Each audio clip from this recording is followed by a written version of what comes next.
এক শীতের বিকেলের গল্প। আজ আমরা এসেছি মেঘালয়ের ডাউকিতে।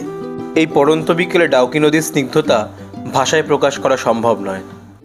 ডাউকি মেঘালয়ের অন্যতম জনপ্রিয় ট্যুরিস্ট স্পট। এই নদী ভারত বাংলাদেশ সীমান্ত বরাবর বয়ে চলেছে।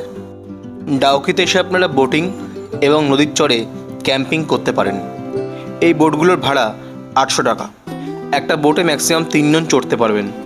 বোটিং টাইম 45 থেকে 50 মিনিট। এই জায়গায় এসে আপনি বোট থেকে কিছুক্ষণের জন্য নামতে পারেন। আমরাও নেমেছিলাম।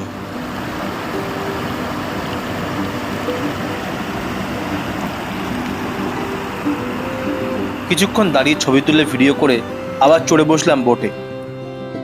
কাঁচের মতন স্বচ্ছ জল, একদম নিচ পর্যন্ত পরিষ্কার দেখা যায়। এই হলো ডাউকি রিভারের মূল আকর্ষণ। ধীরে ধীরে সন্ধে নেমে এলো আর আমাদের বোটিং টাইমও প্রায় শেষ হয়ে এসছে। Follow and subscribe for more videos. Stay connected.